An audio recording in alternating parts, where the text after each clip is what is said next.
Bismillahirrahmanirrahim. Assalamualaikum warahmatullahi wabarakatuh.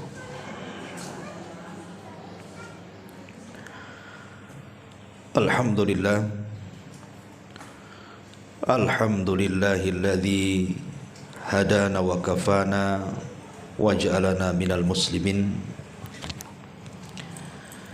Asyhadu an la ilaha illallah wahdahu rabbi la syarika lah wa asyhadu anna Muhammadan abduhu wa rasuluhu alladzi la nabiyya ba'dah, amma ba'du.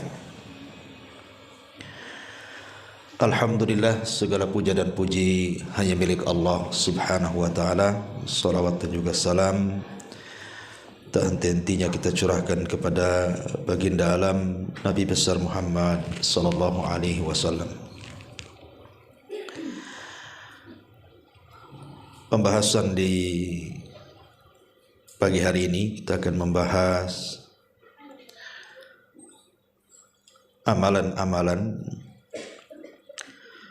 yang akan masuk ke dalam kuburan dan akan membela orang yang dalam kuburan dari para malaikat yang akan menyakiti kita dalam kuburan.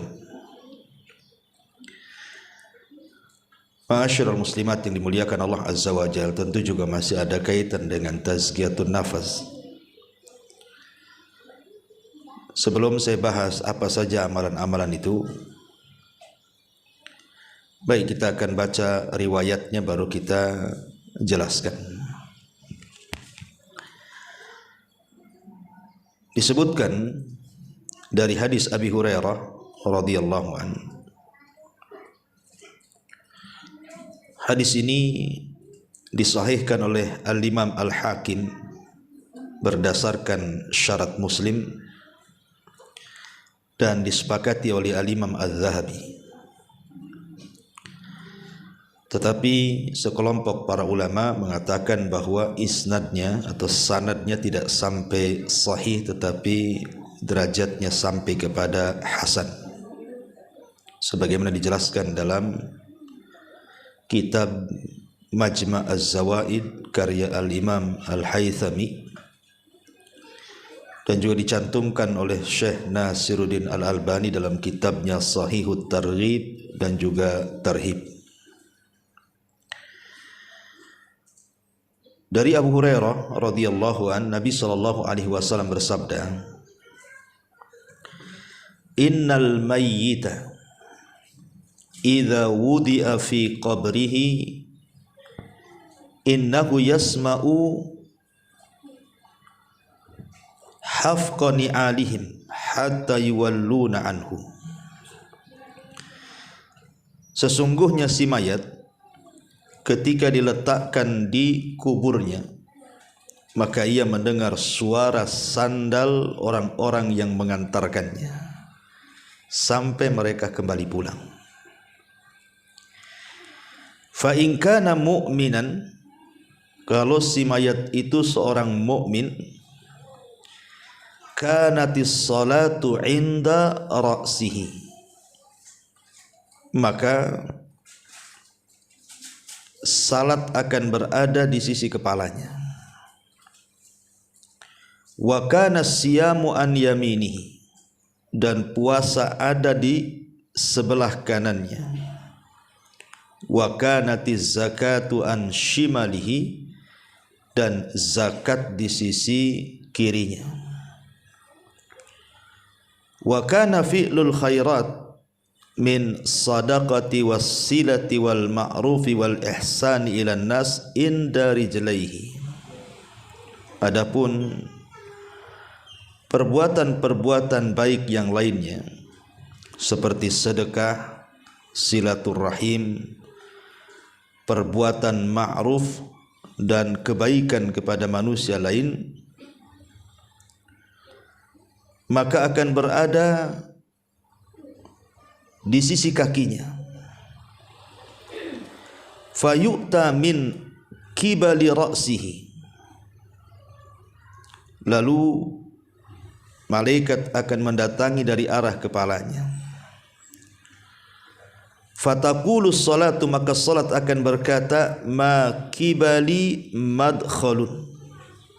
Kata salat kepada malaikat yang hendak mendatangi dari arah kepalanya tersebut akan mengatakan, tidak ada jalan masuk dari arahku. Thumma yu'ta an yaminihi, maka malaikat akan mendatangi dari sebelah kanannya. Fayaqulu siyam, maka puasa akan berkata, ma kibali madkhal, tidak ada jalan masuk dari arahku. Thumma yu'ta an yasari, maka malaikat akan datang dari sebelah kiri. Fataqulus az-zakatu, maka zakat akan berkata, ma kibali madkhal, tidak ada jalan dari arahku. Thumma yu'ta min kibali rijlaihi, fataqulu fi'lul khairati min sadaqati wassilati wal ma'rufi wal ihsani ilan nas ma kibali madkhal. Maka ketika malaikat mengarah dari arah kedua kakinya, maka berkatalah amalan-amalan kebaikan dari sedekah, silaturahim, perbuatan yang ma'ruf, berbuat ihsan kepada manusia, tidak ada jalan dari arah kami. Fayuqalu lahu, maka dikatakan kepada si mayat itu, setelah malaikat ini tidak bisa mendatangi dari arah kanan, dari arah kiri, akhirnya kemudian si mayat disuruh untuk duduk. Ijlis, duduk kamu. Fayajlis, maka dia pun duduk. Wa qad muthilat lahu syamsu wa qad udiyat lil ghurubi. Kemudian setelah kemudian disuruh duduk, maka ia pun duduk, dan dihayalkanlah kepada si mayat ini bahwa matahari hampir terbenam. Kemudian dikatakan kepadanya, ara'aitaka hadzal rajul alladhi kana fikum ma taqulu fihi wa ma tashhadu bihi alaihi. Tahukah kamu dengan laki-laki ini yang dahulu ada di tengah-tengah kamu, apa yang kamu katakan tentangnya dan apa yang kamu saksikan atasnya? Fayaqul, maka dia pun berkata, da'uni hatta usalli, jangan sibukkan dengan pertanyaan itu. Ini matahari mau tenggelam, aku mau salat. Fayaquluna, maka para malaikat mengatakan, innaka sataf'al akhbirna amma nas'al anhu. Kemudian dia pun mengatakan, kamu akan melakukannya, tapi kabarkan dulu kepada kami apa pendapatmu tentang laki-laki itu dan apa yang kamu saksikan atasnya. Kemudian orang ini mengatakan, qala fayaqulu Muhammadun asyhadu annahu Rasulullah. Yang kau tanyakan itu maksudnya Muhammad, dan aku bersaksi dia adalah Rasulullah. Wa annahu jaa bil haqqi min indil, dan dia datang dengan kebenaran min indillah, dari sisi Allah. Fayuqalu lahu, maka dikatakan kepadanya, ala dzalika hayyita wa ala dzalika mutta wa ala dzalika tub'atsu insyaallah. Kemudian dikatakan kepada si mayat ini, di atas hal itulah kamu hidup, di atas itulah kamu mati, dan di atas itu pula lah kamu akan dibangkitkan. Kemudian dibukakan kepadanya sebuah pintu dari sorga, dan dikatakan kepada si mayat ini, hadza maq'aduka minha, inilah tempat dudukmu di sorga. wa ma 'addallahu laka fiha, dan apa yang Allah janjikan untukmu. Fayazdadu ghibtatan wa sururan, maka dia pun semakin rindu, semakin bahagia. Kemudian setelah dia melihat sorga dan dia pun semangat dan bahagia, tiba-tiba yuftahu lahu babun min abwabin nar.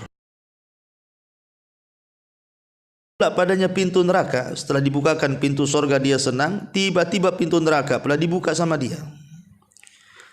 Fayuqalu, dan dikatakan lahu kepadanya, hadza maq'aduka minha, inilah sebenarnya tempat dudukmu. Wa ma'addallahu laka fiha, dan apa yang Allah janjikan untukmu, lau asaitahu, seandainya dulu kau di dunia bermaksiat. Fayazdadu ghibtatan wa sururan, maka dia semakin senang karena tidak jadi kan dimasukkan ke neraka. Summa yufsahu lahu fi qabrihi sab'una dhira'an, kemudian diluaskan kuburnya sejauh 70 hasta. Wa yunawwir lahu fihi, kemudian didatangkan cahaya yang tadinya gelap menjadi terang benderang dalam kuburnya. Wa yu'adul jasadu lima bada'a minhu, ya. Lalu dikembalikan ruhnya ke dalam jasadnya. Kemudian fataj'alu nasmatuhu fi nasami at-tayyibi, kemudian ruh yang sudah dimasukkan ke dalam jasad tadi dalam rupa yang sangat baik, wa hiya tayrun ya'luqa fi syajaril jannah, yaitu seperti seekor burung yang bertengger di pohon-pohon sorga. Qala fadzalika qauluhu ta'ala, itulah makna daripada firman Allah Subhanahu wa taala, yutsabbitullahu alladhina amanu bil qauli tsabit fil hayatid dunya wa fil akhirah. Allah akan meneguhkan orang-orang yang beriman dengan ucapan yang teguh di dalam kehidupan dunia dan di dalam kehidupan akhirat.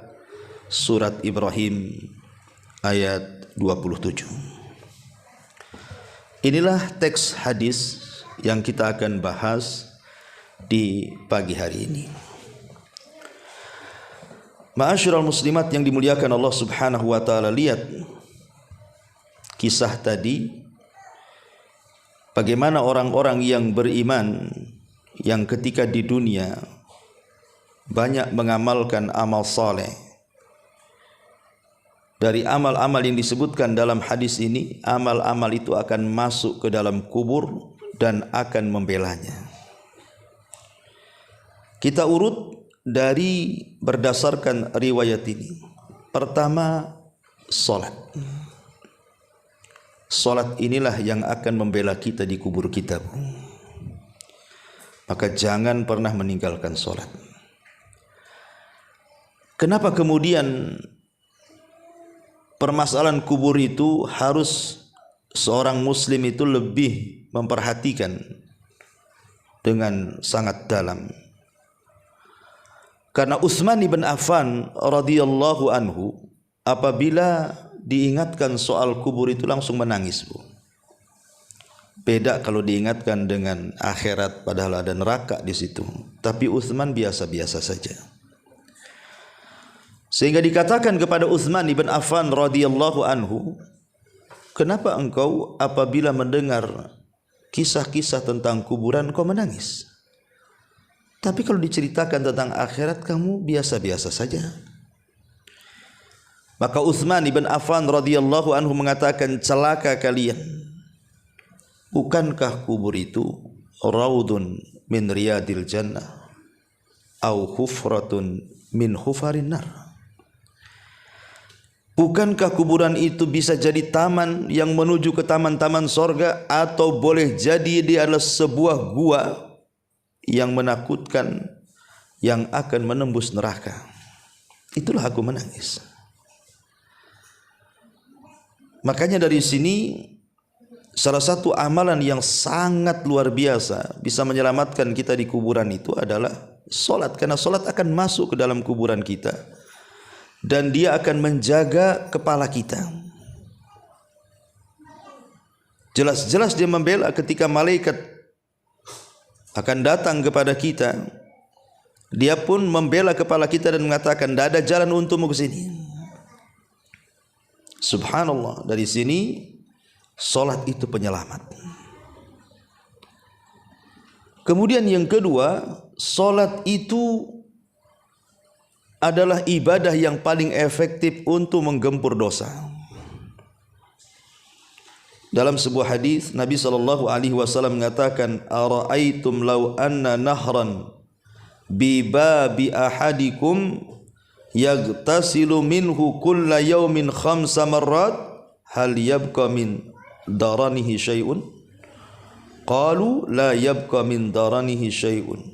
Faqala an-nabiy sallallahu alaihi wasallam, "Fadzalika mithlu as-salawatil khams yamhullahu bihinnal khataya." Muttafaqun alaih. Kata Nabi SAW, bagaimana pendapatmu kalau engkau punya sungai di depan rumahmu itu dan engkau mandi 5 kali dalam sehari di sungai yang bersih, yang jernih itu? Bukankah aku akan bersih badanmu dari kotoran-kotoran, debu yang menempel di badanmu itu, atau daki-dakimu akan hilang?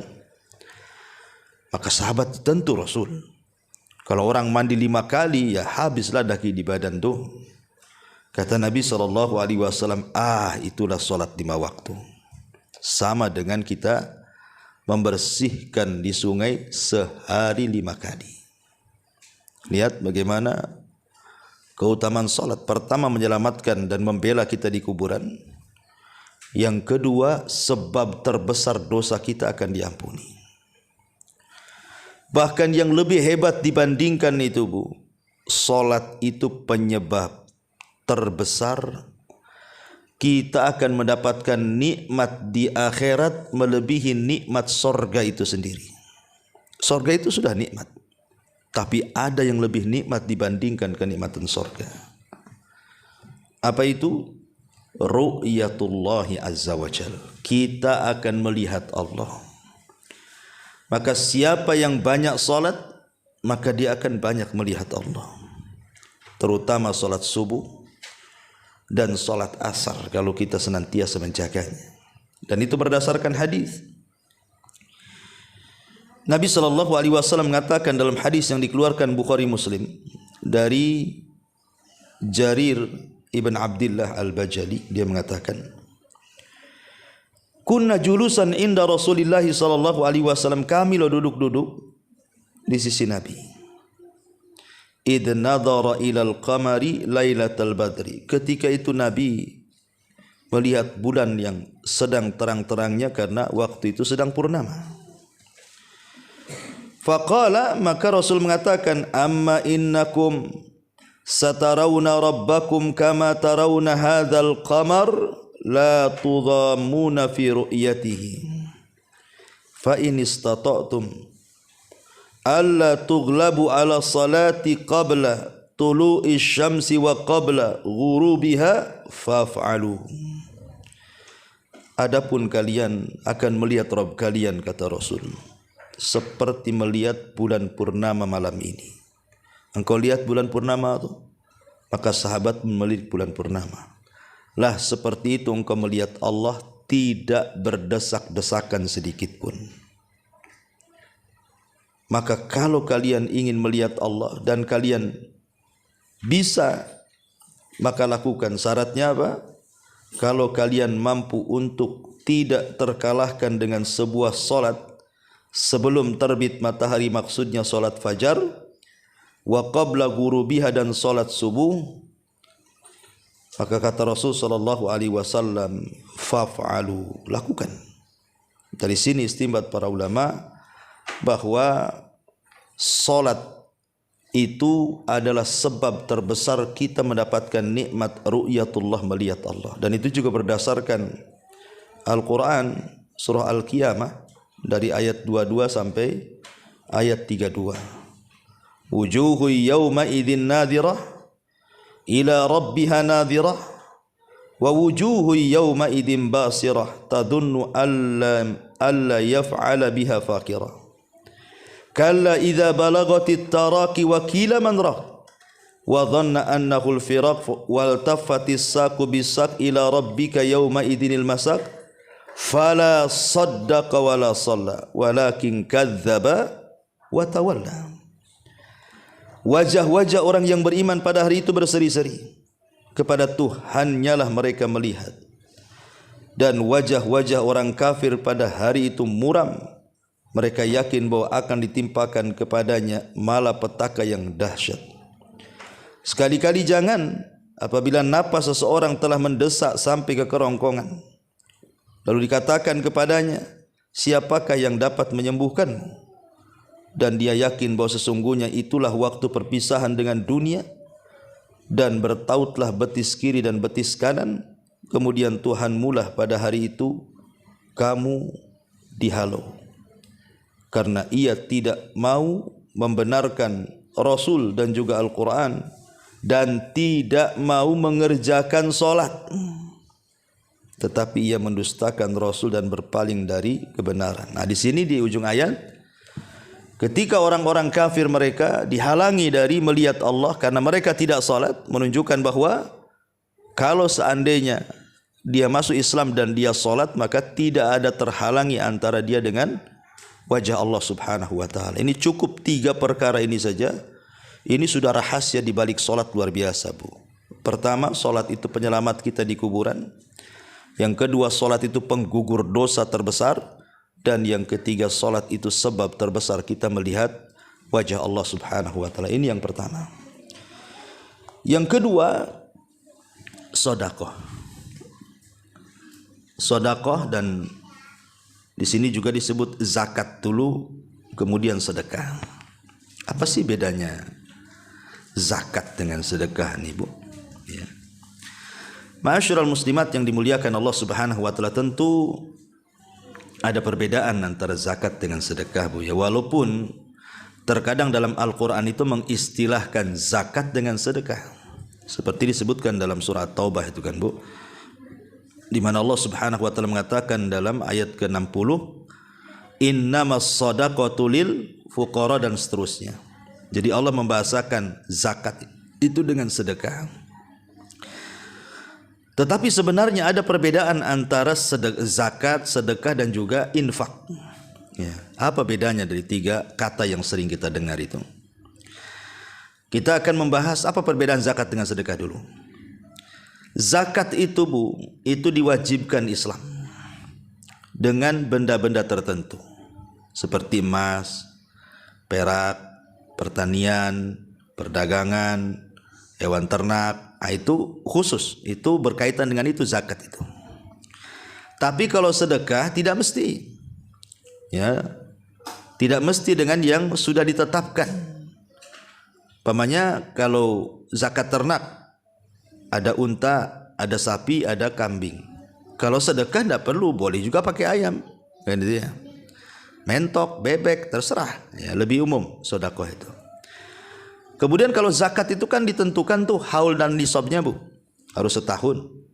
Ya, kemudian ada nisabnya. Kalau sedekah kan tidak ditentukan, harus setahun, dan tidak ditentukan kadar nisabnya juga gitu ya. Kemudian yang ketiga, zakat itu diberikan kepada orang-orang tertentu yang disebutkan oleh surah At-Taubah 60 itu kan 8 asnaf. Tapi kalau sedekah sama orang kaya pun boleh. Ya, namanya sedekah, nolong, ya kan? Kemudian yang nomor 4, orang yang mati dan dia punya hutang zakat, Bu, maka ahli warisnya harus mengeluarkan dari harta warisannya. Kalau sedekah tidak. Ya. Kemudian yang nomor 5, orang yang tidak mau bayar zakat, Bu, itu akan diazab. Berdasarkan hadis yang ma'ruf kan, bagaimana azab orang yang meninggalkan zakat. Tapi kalau orang meninggalkan sedekah, Walaupun dia sanggup sedekah ya nggak mungkin diazab karena kan sifatnya sunnah, kalau zakat wajib gitu ya. Kemudian zakat ini berdasarkan madhab imam yang 4 ya, tidak boleh diberikan kepada keluarga yang merupakan usul ataupun furu. Usul itu maksudnya bapak ke atas, furu itu maksudnya anak ke bawah, cucu, cicit gitu ya. Kalau bapak ke atas kan bapak, kakek, buyut dan begitu seterusnya. Itu zakat tidak boleh diberikan kepada mereka karena memang kewajiban kita menafkahi mereka. Tapi kalau sedekah boleh, baik ke atas atau ke bawah. Kemudian juga yang nomor 7, zakat itu tidak boleh diberikan kepada orang kaya ataupun orang yang kuat bekerja. Tapi kalau sedekah boleh ya. Kemudian yang nomor 8, yang paling afdal pada masalah zakat ini diambil dari orang kaya tempatan, kemudian disalurkan kepada orang miskin tempatan juga. Artinya jangan disalurkan keluar, itu yang paling afdal. Bahkan ada yang sampai ulama itu mengatakan tidak boleh dikirim zakat itu ke luar daerah gitu ya. Tapi kalau sedekah kan nggak ada khilaf Bu, mau ke orang dekat, mau ke orang jauh, boleh-boleh saja, nggak ada masalah ya. Kemudian zakat itu tidak boleh diberikan kepada orang kafir, tidak boleh diberikan kepada orang musyrik. Tapi kalau sedekah boleh, nggak ada masalah, mungkin untuk melembutkan hatinya. Kemudian yang nomor 10, tidak boleh seorang muslim memberikan zakat kepada istrinya, tidak boleh. Tetapi kalau sedekah boleh, ataupun sebaliknya ya. Jadi inilah perbedaan zakat dengan sedekah. Tapi kalau infak ini lebih umum Bu. Infak ini tidak mesti harus dengan barang gitu ya. Pokoknya infak ini lebih umum, masuk padanya wakaf, hibah, macam-macam, dia lebih umum lagi ya. Tapi ini bukan tempatnya kita jelaskan. Yang ingin saya jelaskan kenapa kemudian di sini disebut zakat secara khusus, kemudian sedekah secara umum dalam hadis ini. Karena nanti zakat itu akan membela kita dari arah sebelah kanan. Ya. Zakat itu dari sebelah kiri dulu ya. Sebelah kiri dulu, nah sebelah kanan puasa. Jadi zakat itu akan berada di sebelah kiri kita. Lalu apa sih keistimewaan zakat kok dia bisa membela betul-betul kita ketika di kuburan itu? Yang pertama Bu, karena zakat ataupun sedekah lah secara umum kan, karena Al-Quran juga sering mengistilahkan zakat itu dengan sedekah. Karena kalau kita lihat keutamaannya, sedekah ataupun di dalamnya ada zakat itu, dia adalah ibadah yang sangat tinggi sekali nilainya di hadapan Allah Subhanahu wa taala. Disebut dengan afdol al-amal, seafdol-afdolnya amal.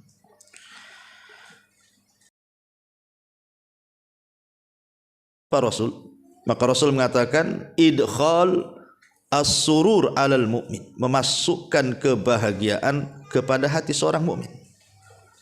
Dengan cara apa? Yaqdi an hudainan, ikut membayarkan hutang. Dan membayar hutang bisa dari uang zakat. Ya, jadi ada saudara kita terlilit hutang, kemudian kita punya tanggungan zakat, maka kita zakatkan kepada orang yang terlilit hutang supaya bayar hutang. Kemudian yaqdi lahu hajah, ataupun kepada orang yang punya hajat, mungkin dia miskin, kelaparan dan begitu seterusnya, sehingga butuh dibantu, zakat bisa disalurkan. Karena bagaimanapun orang-orang fakir dan miskin masuk dalam asnaf zakat, dan juga masuk dalam sedekah juga ya. Termasuk juga yanfusulahu kurbatan, bisa menghilangkan kurba, kesulitan.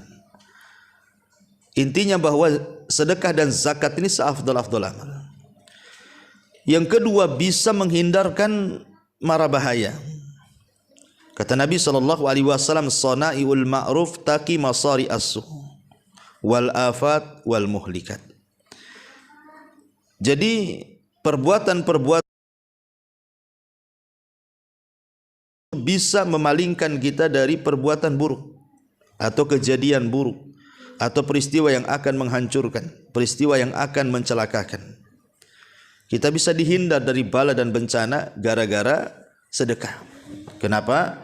Karena sedekah ini bisa menggugurkan atau meredam, ya, bahasanya meredam kemurkaan Allah Subhanahu wa ta'ala, ya. Termasuk juga orang yang bersedekah itu pahalanya dilipat gandakan. Pahala orang bersedekah itu lipat gandakan. Sampai Allah mengatakan dalam surah Al-Hadid ayat 18 itu kan, innal musaddiqina wal musaddiqati innal musaddiqina wal musaddiqati wa aqridullaha qardan hasana yudha'af lahum wa lahum ajrun karim. Ketika Allah mengatakan dan mereka wa aqradu menggadaikan dengan Allah Subhanahu wa taala dengan gadaian yang baik, maka akan dilipat gandakan tuh pahalanya dan bagi mereka pahala yang baik. Dan banyak lagi, karena seperti mampu menghapuskan dosa-dosa, ya jelas ya kan. Kemudian juga hartanya menjadi berkah dan bertambah. Kemudian juga bisa terjaga dari azab Allah dan penyebab terbesar juga masuk surga. Kemudian juga sedekah sebagai dalil keimanan kita. Maka disebut sedekah itu dari kalimat sodaqah, membenarkan. Jadi ketika sedekah itu kalau kita tidak bersedekah padahal kita mampu sedekah, berarti dipertanyakan keimanannya, karena itu menunjukkan kejujuran iman seseorang sedekah itu. Ya. Termasuk juga sedekah ini juga adalah pintu-pintu terbukanya sebuah kebaikan. Macam-macam kebaikan itu banyak masuk dari pintu sedekah. Dan banyak lagi lah, karena sedekah ini seagung inilah, maka kenapa kemudian zakat ini akan membela kita di sebelah kiri kita. Kemudian yang ketiga puasa. Puasa, ya. Ma'ruf puasa jelas keutamaannya, karena satu hari ibu berpuasa di jalan Allah Subhanahu wa taala, kata Nabi SAW, man shoma yauman fi sabilillah ba'adallahu wajhahu anin nari sab'ina kharifa. Maka wajah ibu akan dijauhkan dari api neraka itu 70 tahun perjalanan. Sampai di mana nih kalau ibu jalan 70 tahun berhenti itu, Bu? Udah jauh tuh. Sejauh itulah wajah kita dijauhkan dari api neraka. Itu yang puasa sunnah, Bu. Pemanya puasa Senin atau puasa Kamis, itulah pahalanya. Semana dengan puasa wajib. Ya. Kemudian juga puasa sendiri adalah rahasia kesabaran orang. Jadi di balik puasa itu ada rahasia kesabaran yang tidak ada dalam ibadah yang lain, Bu. Jadi ibadah puasa ini terkait dengan 3 kesabaran. Sabar dalam menjalankan ketaatan, sabar dalam menjauhkan kemaksiatan, dan sabar dalam menghadapi qada dan qadar. Adapun sabar menjalankan ketaatan, yang memang puasa harus sabar, kalau enggak batal lah, Bu. Ya kan? Kemudian yang kedua, sabar dari meninggalkan maksiat. Jangan sampai ketika berpuasa ibu gibah, habis puasanya, pahalanya percuma lapar-lapar kan gitu. Ataupun sabar dalam menghadapi qada dan qadar, karena rasa lapar, rasa haus itu bagian dari takdir Allah. Kalau orang tidak makan lapar, kalau orang tidak minum haus, itu sudah takdir, dan kita harus sabar di situ.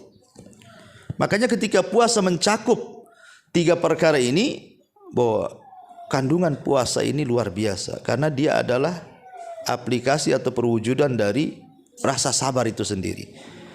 Dan sabar ini adalah separuh sifat yang memasukkan kita ke surga. Kan ada 2 sifat kalau kita miliki, Bu. 2 sifat inilah penyumbang terbesar kita masuk surga. Pertama sabar, yang kedua syukur. Sabar akan musibah dan syukur akan nikmat. Orang kalau dihiasi dengan 2 sifat ini, inilah yang paling menonjol. 2 sifat orang itu sebab masuk surga. Jadi karena ada terkandung kesabaran puasa dan pahala puasa, pahala orang sabar itu jelas dalam Quran. Innama yuwaffas sabiruna ajrahum bighairi hisab. Kami akan cukupkan orang-orang yang sabar itu tanpa hisab, menunjukkan bahwa puasa itu luar biasa. Ya, akan diberikan pahala yang berlipat ganda yang kita tidak tahu.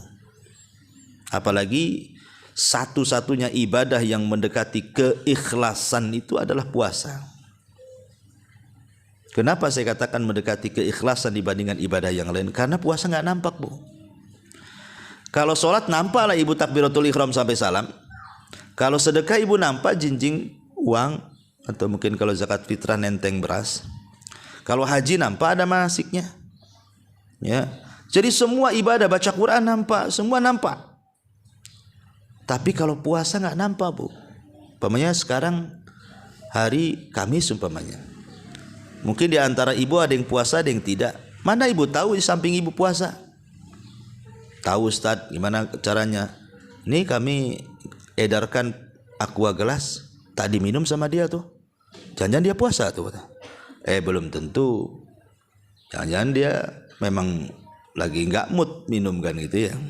Mungkin dia sudah bawa dari rumahnya termos isinya kopi dengan teh gitu kan. Ngapain pula aqua gelas katanya. Jadi ya kita kan nggak tahu namanya. Nggak ada ciri-cirinya orang puasa tuh. Enggak ada Ustadz, tadi selama dibonceng dia ngeludah-ngeludah terus katanya. Itu lagi sariawan ibu, ya bukan lagi puasa. Jadi nggak bisa, gimana caranya? Kecuali ngaku.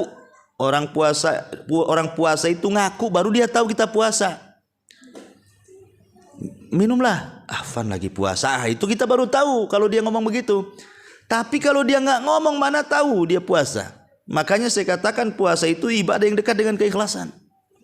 Jadi ibadah yang dekat dengan kesabaran, ibadah yang dekat dengan keikhlasan gitu ya. Ibadah yang jauh daripada ria dan macam-macam, apalagi kemudian puasa sendiri secara kesehatan memang bagus gitu kan. Lah sebab itulah maka puasa pun adalah salah satu ibadah yang akan masuk ke dalam kuburan kita dan akan berada sebelah kanan kita, dan setiap malaikat mau datang dari sebelah kanan dia mengatakan tidak ada jalan untukmu. Nyingkir sana, nggak boleh. Ini nggak ada jalan untukmu. Dipagari sama puasanya.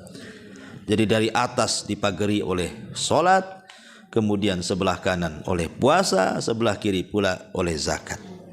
Nah, berarti tinggal sebelah kaki aja, ya kan? Kepala selamat, kanan selamat, kiri selamat. Berarti yang tidak selamat tinggal kaki. Tapi kaki pun akan selamat kalau seandainya kita mengerjakan kebaikan atau kebajikan, kemudian di antaranya disebut dalam hadis ini pertama sedekah, dan tadi saya sudah bahas. Kemudian yang kedua silaturahim, ya, menyambung silaturahim yang putus dengan saudara, dengan kerabat, dengan orang tua disambung gitu ya. Kemudian wal ma'ruf, ya, dan juga al ma'ruf. Apa itu ma'ruf? Ya, ma'ruf itu ya macam-macam penafsiran para ulama, seperti umpamanya ma'ruf itu setiap kebaikan itu disebut ma'ruf. Ya, setiap kebaikan itu disebut ma'ruf. Umpamanya ibu senyum itu bagian daripada ma'ruf.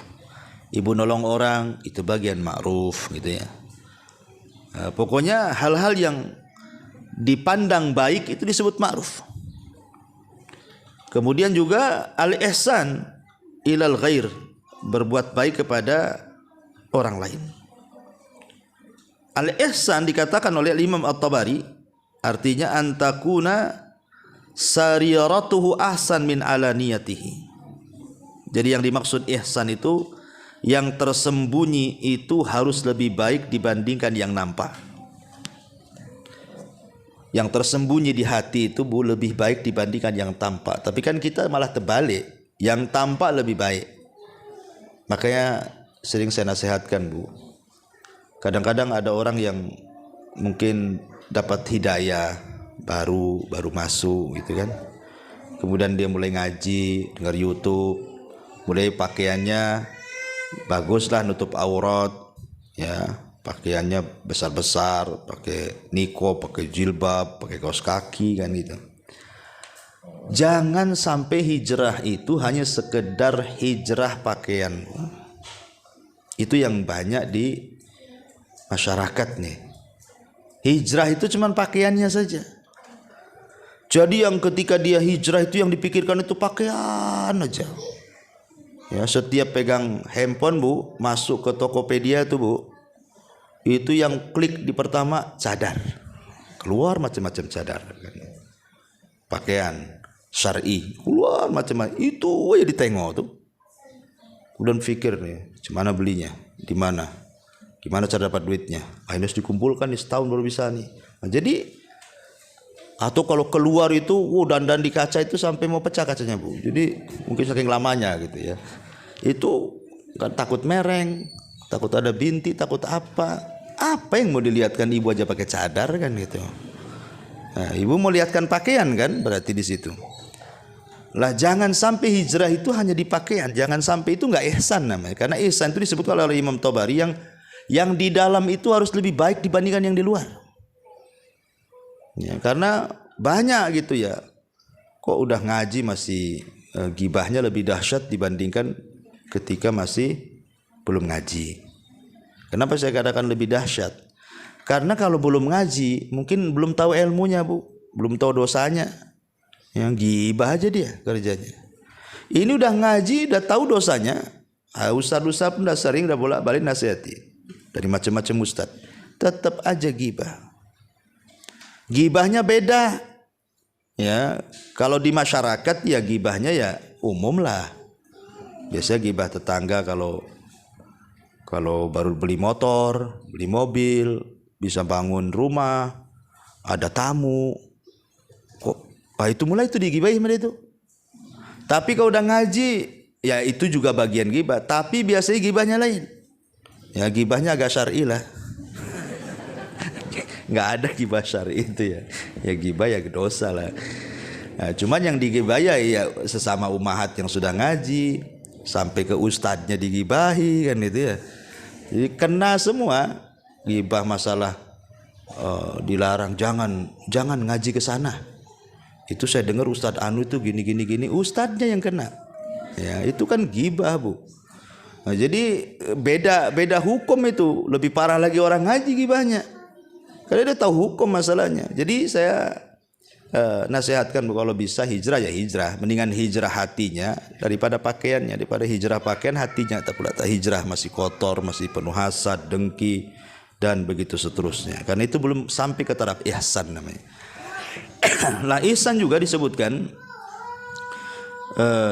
dalam sebuah riwayat dari Musnad Abi Hanifah rahimahullahu taala. Dia mengatakan qala al-ihsan an ta'mala lillah. Tiap yang kita beramal ditujukan kepada Allah itulah ihsan. Dan dalam riwayat Muslim antahsyallaha ka'annaka tarahu fa innaka illam takun tarahu fa innahu yara. Jadi ihsan itu seolah-olah kau takut kepada Allah. Kalaupun tidak bisa maka yakinlah Allah melihat kita. Ya. Intinya bahwa ihsan itu kalau diterjemahkan adalah kebaikan. Dan kebaikan itu sering saya ulang-ulang Bu. Ya, jangan meremehkan sekecil apapun kebaikan. Walaupun kecil. Jangan. Karena kecil ini terkadang bisa menyelamatkan orang dari neraka dan dimasukkan ke surga. Sampai-sampai Rasul mengatakan fattakun nar walau bisyikit tamrah. Takutlah akan neraka walaupun kau sedekah dengan separuh biji kurma. Separuh kurma itu mana mengenyangkan Bu. Tapi Rasul mengatakan seperti itu. Karena nanti pada hari kiamat itu ada orang-orang Bu diletakkan di tempat yang paling tinggi di antara sorga dan neraka, yang disebut dengan Ashabul A'raf. Ashabul A'raf itu diletakkan di tempat yang tinggi sekali. Kalau dia memandang sorga, pengenlah dia masuk sorga. Kalau dia memandang neraka, nampaklah kawan-kawan dia yang bejat-bejat itu di neraka. Dia pun mencaci maki orang-orang yang masuk neraka, kemudian dia pun takut kalau dimasukkan ke dalam neraka.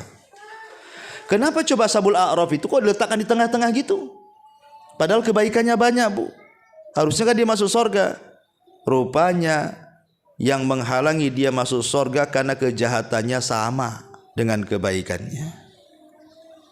50-50, 50%, 50%. Sehingga dia tidak masuk surga karena kejahatannya 50%, tidak bisa dimasukkan ke neraka karena ada kebaikan 50%. Coba kalau seandainya dari 50% yang ia punya dari kebaikan itu, mungkin ditambahlah dengan cara tadi infak walaupun separuh kurma. Kan ada nambah poin, Bu. Oke lah nambah poin 1. Atau dengan 1 rakaat sholat witir, atau 1 ayat dalam Quran. Tentukan dari yang tadinya 50% ke 50%, anggaplah kebaikannya tambah 1, 51% kebaikannya, dan keburukannya 49%, yakin masuk surga, Bu. Tapi sebaliknya kalau angka 1 itu dipindah ke keburukan, kebaikannya 49%, kemudian keburukannya 51%. Wah, itu dipastikan masuk neraka, Bu. Karena manusia itu terbagi menjadi 3 kelompok. Kelompok yang pertama yang berat timbangannya, walaupun hanya 1%, direct masuk surga, nggak ada cerita neraka. Kedua, orang yang berat timbangan buruknya, direct masuk neraka. Ya tentu tergantung amalannya, apakah dia lama atau tidak neraka. Kemudian yang ketiga yang tengah-tengah, kebaikan dan keburukannya sama, itulah Ashabul A'raf. Jadi jangan sampai dalam sehari ini kita tidak berbuat baik. Ya mungkin berbuat baik itu kan maksudnya baik kepada diri sendiri, kepada orang lain, atau kepada Allah. Banyak kok caranya kok. Kita bisa mendapatkan pahala dalam 1 hari itu. Jangan 1 hari 1 detik pun itu bisa ibu bisa dapat pahala. Zikir aja lah. Subhanallah. Nggak sampai 1 detik. Dapat pahala. Ya, jadi jangan sampai remehkan kata Rasul, la tahqiranna minal ma'rufi syai'an walau antal wajhaka biwajhin talqin. Jangan remehkan sekecil apapun kebaikan, hatta walaupun hanya sekedar melemparkan senyum kepada saudaramu. Wallahu a'lam. Inilah tema kita. Taib, sebelum saya tutup